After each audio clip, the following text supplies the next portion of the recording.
Hello दोस्तों, स्वागत है आपका एक और एक नई वीडियो में। आज हमारे साथ है स्कॉर्पियो एन और आज हम बात करने वाले हैं इसके यूज़र रिव्यू की कि ये कैसी गाड़ी है, क्यों यूज़र ने इसे चूज़ किया। और ये गाड़ी है वन ऑफ माय फ्रेंड गौरव। तो चलिए बुलाते हैं उनको। आइए गौरव जी, कैसे हेलो। हैं आप? हेलो बढ़िया। हेलो गौरव जी।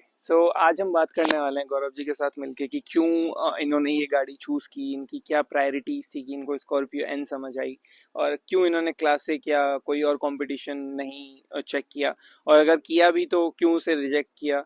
इनका प्राइस रेंज क्या था, इनका यूज़र रिव्यू कैसा है, इसकी सर्विस हो चुकी है एक पहली, उसकी भी हम अपडेट लेंगे। महिंद्रा का बिहेवियर कैसा, तो सारी बातें जो आपको स्कॉर्पियो एन लेने से पहले जाननी चाहिए या फिर आपका कोई पर्सपेक्टिव बनता है, तो वो आज हम गौरव जी के साथ डिस्कस करने वाले हैं। कैसे हैं गौरव जी? बहुत अच्छा हो, आप कैसे हैं? बिल्कुल बढ़िया सर। तो अभी आप मुझे एक बात बताइए कि आपकी पर्सनैलिटी है बिल्कुल ऑफिस साइड, तो आपको नहीं लगा कि आपको एमजी की किसी सीरीज की गाड़ी या फिर कोई और कंपटीशन जिसको ये हिट करती है वो गाड़ी लेनी चाहिए? एक्चुअली इस गाड़ी का जो ड्राइविंग का जो स्टाइल है कि वो सामने से बिल्कुल आप जैसे कि बैठोगे तो आप मतलब कमांडिंग पोजीशन पे हो। राइट। तो मुझे वैसे करके ड्राइविंग करना अच्छा लगता है। मेरे पास ऑलरेडी इको स्पोर्ट है, तो मेरा किसी और गाड़ी पे जाने का मन ही नहीं हुआ कि मैं सेडान पे जाऊं। प्लस मेरे जो फादर हैं उनका भी ड्राइविंग स्टाइल यही है, तो बेसिकली गाड़ी उनके लिए ही है और कुछ टाइम के लिए मेरे पास में खड़ी हुई है। तो हमारा दोनों का जो ड्राइविंग स्टाइल है उसके चक्कर में हमने फिर ये वाली गाड़ी ली है। इसके अलावा हमने और भी एक्सयूवी 700 वगैरह देखी थी और क्रेटा भी मैंने ऑलरेडी बुक करी हुई थी। बट क्योंकि फिर मतलब मुझे ये वाली गाड़ी मुझे अपने बजट में मिल गई थी, तो फिर मैंने ये गाड़ी डन करी। ओके, तो आप बोल रहे हैं बजट में मिल गई थी, तो आपको ये वाला मॉडल जो, वैसे दोस्तों ये वाला Z4 मॉडल है ऑटोमेटिक ट्रांसमिशन के साथ, तो ये वाला मॉडल आपको कुछ किस टाइप के बजट में आपको पड़ा, क्या आपकी रेंज थी, और कुछ बताएंगे? मेरी अपनी जो रेंज थी वो अप्रॉक्सीमेटली 19 लाख से 20 लाख रुपए के आसपास थी। और ये जो है ये 2024 का मॉडल है और इसके लिए मुझे इसमें थोड़ा सा डिस्काउंट भी मिल गया था। तो फिर मुझे वो सारी चीज़ें मिला के मुझे जो है ना बजट में आ गया था। मुझे लगता है कि थोड़ा सा अगर डील अगर आपको अच्छी मिल रही है, अच्छी गाड़ी तभी अच्छी है जब आपको अच्छी डील में मिल जाती है। Correct correct. तो डील डील मुझे अच्छी लगी। प्लस मेरी जो पहली जो प्रायोरिटी थी वो थी कि मुझे ऑटोमेटिक चाहिए, डीजल चाहिए।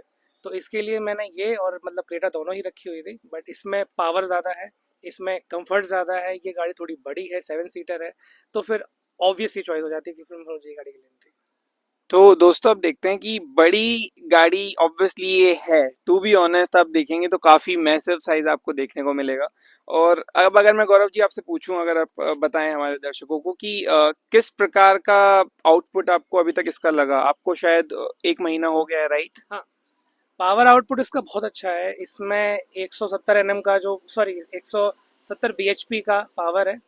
370 एनएम के आसपास का इसका टॉर्क है। टॉर्क की इंजन है काफ़ी।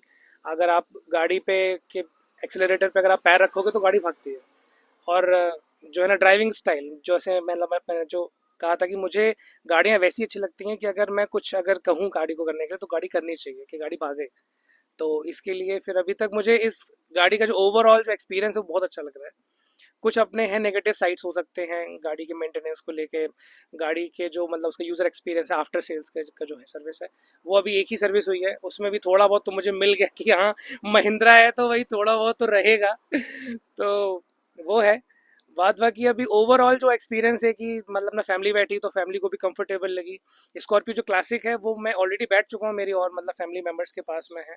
तो स्कॉर्पियो क्लासिक से ये गाड़ी कंप्लीटली डिफरेंट है।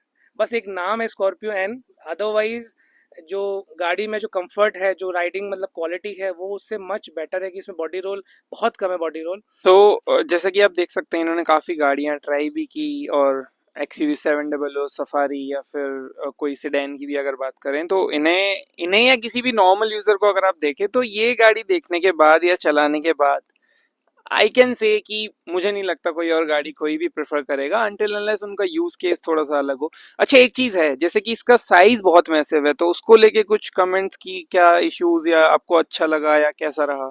देखो अच्छा तो लगता है, मतलब अगर जैसे कि बड़ी गाड़ी है तो ऑफकोर्स जब आप गाड़ी को खड़ा करने के बाद में जब आप वापस जा रहे हो और अगर आप उस गाड़ी को मुड़ के देखो तो अच्छा तो लगता है।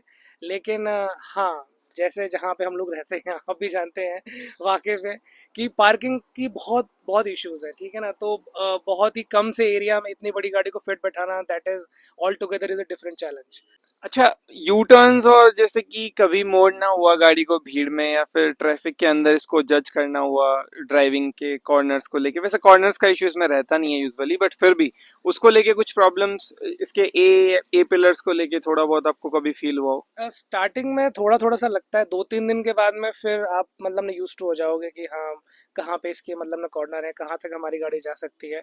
और जो इसका ए पिलर का जो साइज है वो मुझे कुछ खास अंतर लगा नहीं, क्योंकि मतलब इको स्पोर्ट का भी यही साइज है। तो राइट। मेरे लिए वो, मैं गाड़ी आराम से 9 साल से चला रहा हूँ, तो मुझे इसमें भी कुछ खास अंतर नहीं लगा।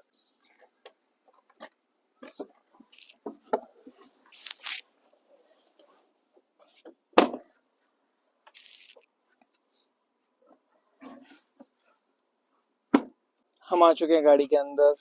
आपको अंदर इंजन की आवाज़ ज़्यादा नहीं सुनाई दे रही होगी बिकॉज ऑफ माइक, लेकिन अंदर थोड़ा सा आपको इंजन नॉइज देखने को मिलेगा। क्या एक बार यूजर्स को बता पाएंगे कि क्या क्या बिहेवियर आपको इसके ऑटोमेटिक का लगा, किस टाइप का ऑटोमेटिक आपको इसका फील हुआ, भाई कुछ चीज़ें? ऑटोमेटिक जो है ना सुकून है वो। ऑनेस्टली बताऊं, क्योंकि मैं जैसे कि गुड़गांव जाता हूँ अपने ऑफिस, तो वो पूरा जो महिपालपुर वाला जो एरिया है वो वहाँ पे बम्पर टू बम्पर वाला ट्रैफिक है। तो सो मैं आप इसे रेगुलर अप डाउन के लिए यूज़ करते हैं? नहीं, कभी कभी जाता हूँ ना वहाँ पे, मेरा मतलब जैसे कि 1 डे ऑफिस रहता है तो मैं उसके लिए जाता हूँ, बट एक दिन के लिए भी जो है ना मैनुअल चलाना टॉर्चर है वो। और कई लोगों ने ना मुझे आके बोला था कि भाई स्कॉर्पियो एन ले रहा है, मैनुअल ले ले, मैनुअल ले ले। मुझे था कि नहीं यार, थोड़ा आराम भी चाहिए, ताकि वो एक लंबे टाइम तक मैं चला भी पाऊँ इजीली। और इतनी, मुझे लगता है इतनी अगर बड़ी गाड़ी है ना, तो फिर मैनुअल में क्या है ना, क्लच प्लेट वगैरह खराब होने का थोड़ा सा इशू तो रहेगा। ऑटोमेटिक में ये है कि आप माइंड फ्री हो कि एकदम कि सारा कुछ गाड़ी ही मैनेज कर रही है, आप सिर्फ और सिर्फ क्या उसका एक्सेलरेटर यूज कर रहे हो, बस और कुछ नहीं। सो अभी गाइज इसमें जब मैं ड्राइव कर रहा हूँ तो आपको मैं अगर एक बात बताऊँ तो इसमें आपको गियर एक अच्छा आउटपुट देता है, ऐसी बात नहीं है। गाड़ी बिहेव करती है, आप देखें इंस्टेंटली उसका रेस्पॉन्स है। जैसे ही मैंने उसके एक्सेलरेटर से पैर हटाया, इंस्टेंट रेस्पॉन्स आना आपका बताता है कि कितना अच्छा ऑटोमेटिक काम कर रहा है। तो एक और चीज़ गौरव जी मैं जानना चाहूँगा आपसे कि आपने बोला कि आपने और सेगमेंट की गाड़ियाँ ट्राई की। आई थिंक पीछे तो आप पहली बार बैठ रहे होंगे इस कार मैं में। अपनी गाड़ी में आज पहली बार पीछे बैठा हूँ। नहीं तो अक्सर करके मैं तो या तो फिर ड्राइविंग कर रहा हूँ, नहीं तो फिर अगर फादर चला रहा तो मैं साइड में बैठा हूँ। अच्छा, ये गाड़ी किसी ऑफिस गोइंग पर्सन को अगर रेगुलर यूज के लिए लेनी है, जैसे ये बहुत लोगों की फेवरेट है, तो क्या मतलब वो ये कंसिडर कर सकते हैं, या क्या आउटपुट है आपका उस चीज को लेके? एवरेज इसका थोड़ा सा खराब ही है, 12 से 13 का एवरेज है बम्पर टू बम्पर के ट्रैफिक में। हाईवेज पे 15, 15.5 तक का मैंने निकाला है, हम लोग वृंदावन गए थे तो इतना तक एवरेज आ जाता है। अगर आपको रेगुलर यूज़ के लिए चाहिए और आपकी जैसे कि ड्राइविंग ज़्यादा है तो मैं रिकमेंड नहीं करूँगा। ये हाँ फैमिली कार है, तो अगर किसी लॉन्ग ट्रिप पे अगर आपको मतलब जाना है हॉलीडेज़ मनाने के लिए, तो आप ये गाड़ी यूज़ कर सकते हैं। जनरल यूज़ के लिए अगर आप कोई मारुति की ब्रेजा वगैरह लेंगे तो वो थोड़ी सी ज़्यादा बेटर गाड़ी है मुझे लगता है। ओके, आपने जब 700 ट्राई किया तो क्या रीजन रहे कि आपने इसे प्रेफरेंस दी इंस्टीड ऑफ 700? 700 क्या है कि वो एक कार है, मतलब अगर आप अंदर की तरफ बैठोगे तो उसमें फील आएगा कि वो एसयूवी नहीं है, वो एक कार है। ऑल्दो गाड़ी में कोई दिक्कत है ही नहीं, वो जो है ना मतलब उन्होंने, महिंद्रा ने गाड़ी बहुत अच्छी बनाई है वो गाड़ी। लेकिन मेरा जो पहला पहला प्रेफरेंस था, जैसा कि मैंने अभी आपको बताया, कि मुझे गाड़ी में जो है ना कमांडिंग पोजीशन पे बैठना अच्छा लगता है। तो जब आप ऊपर की तरफ बैठो और आपको पूरा बोनट दिखता है, आप थोड़ा हाइट पे बैठते हो, वो चीज़ें मुझे अच्छी लगती हैं। तो मैंने अपनी, जो मेरा अपना जो स्टाइल है, मेरा जो अपना एक जो गाड़ी चलाने का जो तरीका, उसके हिसाब से फिर मैंने ये गाड़ी सेलेक्ट करी थी। तो ये मेरा रीज़न है। तो जैसा कि आप देख रहे हैं, मोस्टली गौरव जी का यूज केस यही था कि फर्स्ट ऑफ ऑल ये गाड़ी उन्होंने अपने फादर के लिए ली है। So second thing, regular use वो इसे कर रहे हैं गुड़गांव जाने के लिए, राइट? हाँ। सो गुड़गांव इनका ऑफिस अप डाउन जब रहता है तो इनके अकॉर्डिंग ये 11 टू 12, 11, 12, 13 के अप्रॉक्स आसपास इतना इनको देती approx bumper to bumper mileage निकाल के दे रही है, जो कि एक सरप्राइजिंग पॉइंट है। लोगों का मानना है कि ये गाड़ी कम माइलेज दे रही होती है, मेरा खुद का यही मानना है, लेकिन जैसे गौरव जी बता रहे हैं और मैं देख भी पा रहा हूँ कंसोल पे, it's a good amount of mileage it is providing. तो एक चीज और गौरव जी मैं आपसे जानना चाहूंगा कि पावर को लेके आपको क्या लगता है कि कितने आरपीएम्स, कितनी पावर के बाद गाड़ी आपको लगता है कि थोड़ा सा कंट्रोल लूज कर रही है? ऐसा कुछ लगा आपको कभी, आपने अगर ड्राइव किया हो किसी लंबे रूट पे तो? हाईएस्ट स्पीड जो मैंने इस गाड़ी की चलाई है वो 120 125 तक ही चलाई है। तो वहां तक तो मुझे स्टेबिलिटी इशू हम्म। लगा नहीं। इसके आगे मैं ट्राई ज़रूर करूंगा। आज आपने मुझे मतलब बताया है कि 130 के बाद में गाड़ी थोड़ी सी अनस्टेबल होती है। सो आई वुड लाइक टू वो भी मुझे एक बार ना देखना है कि भाई कैसे कैसे होती है अनस्टेबल गाड़ी। अभी तक 120 पे तो मुझे कोई ऐसा इशू नहीं आया है, नॉर्मल गाड़ी चलेगी जितना, जैसे कि बॉडी रोल बहुत कम है और स्टेबिलिटी मतलब ना फैक्टर अच्छा है कि मैंने हायर मतलब स्पीड पे मैंने गाड़ी में ब्रेक भी लगाए हैं। जिस दिन हम लोग जा रहे थे उस दिन बारिश बहुत ज़्यादा तेज़ थी और पानी क्योंकि पूरी की पूरी रोड पे था भरा हुआ था, करेक्ट।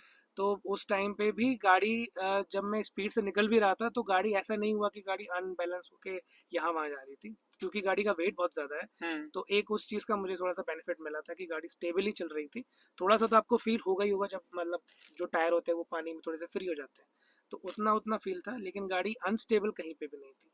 इसमें आई थिंक Z4 वेरिएंट में इन्होंने यहाँ पे ट्रैक्शन कंट्रोल वगैरह भी दिया हुआ है, उन सारी चीज़ों का भी थोड़ा सा बेनिफिट तो मिलता ही मिलता है।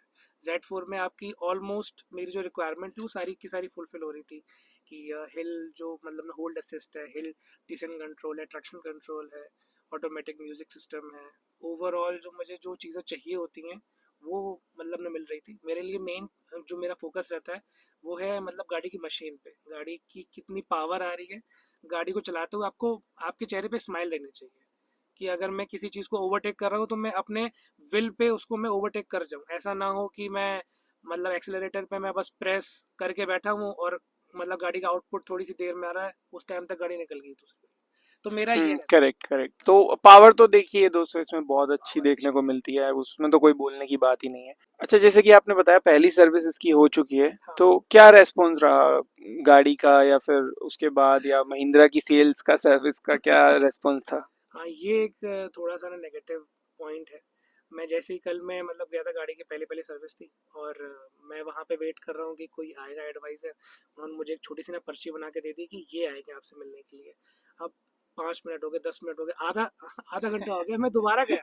मैंने कहा मैम ये नाम लिखा हुआ ये कौन है? कहती है अच्छा सर आपसे आए नहीं मिलने के लिए। फिर वो बंदा आया, कहता है सर मैं तो आपकी वाली ना गाड़ी के मतलब रिकॉर्डिंग कर रहा था। मैंने कहा भाई मुझसे पूछ तो ले कि क्या इशू है क्या नहीं है, तो अपने आप ही पहुंच गया। और मतलब आइडियली वो मतलब ना कुछ नहीं कर रहा था, वो सिर्फ ऐसे अपना यहाँ वहाँ घूम रहा था। जब वो आया, जब उसने देखा कि typical customer, Mahindra behaviour. Typical Mahindra behaviour, correct है। तो जो है ना टाटा और इनमें ये चीज़ों का तो इशू है, क्योंकि बाकी और भी जैसे कि गाड़ियाँ वगैरह देखते रहते हैं, जैसे कि उसका नेक्सा का मतलब उसका सरप्राइजिंगली बहुत अच्छा है। बहुत। हाँ, नेक्सा का मतलब ना उनका जो बिहेवियर है वो बहुत अच्छा है। Hyundai I think one of the best है। हम्म होंडा बहुत अच्छा करते हैं। हम्म। इंडियन जो ब्रांड्स है ना, ये टाटा और महिंद्रा ये लाजवाब है इस मामले में। चलिए, वो तो एक पॉइंट आपको फेस करना पड़ेगा। वैसे धीरे धीरे चीजें इंप्रूव हो रही हैं, लेकिन फिर भी आज के टाइम में भी आई थिंक गौरव जी सही बोल रहे हैं, टाटा महिंद्रा और कुछ और एक प्रोवाइडर्स हैं वो आज भी अपनी मनमानी चला रहे थे सर्विस सेंटर। सो ये था मोटा मोटा, हमने एक आपको दिखाने का ट्राई किया कि एक बेसिक रिव्यू कैसा रहा, किस यूजर को ये लेनी चाहिए, किसको नहीं लेनी चाहिए। नहीं तो मैं कहता हूँ अगर आप स्कॉर्पियो ले सकते हैं तो आप ले लें for sure, because this is one of the like finest, or I will say not finest in terms of the particular overall experience, I will say। अगर आप पूरे लेवल पे इसको जज करें तो काफ़ी अच्छी गाड़ी ये निकल के आती है, एक पूरा पैकेज जो ये देती है वो काफ़ी बेटर है। और आप इसमें मैनुअल ट्रांसमिशन पे भी जा सकते हैं, ऑटोमेटिक फॉर श्योर अगर आपकी रिक्वायरमेंट्स उस अकॉर्डिंग है तो ऑटोमेटिक चूज करें, वरना मैं बोलूँगा कि आप मैनुअल ही चूज करें। ये था हमारा आज का एक वीडियो यूज़र रिव्यू के साथ। और आप अगर स्कॉर्पियो का पूरा अपडेट और पूरे बेसिक फीचर्स के साथ रिव्यू देखना चाहते हैं तो वो आप चेक कर सकते हैं मेरे दूसरे वीडियो में। मैं लिंक इसमें अटैच कर दूंगा, या फिर मैं एक लाइब्रेरी क्रिएट कर दूंगा स्कॉर्पियो को लेके, तो आप उसमें चेक कर सकते हैं। थैंक यू सो मच दोस्तों। सब्सक्राइब द चैनल प्लीज़ यार, सब्सक्राइब नहीं करते हो तुम लोग। Thank you so much.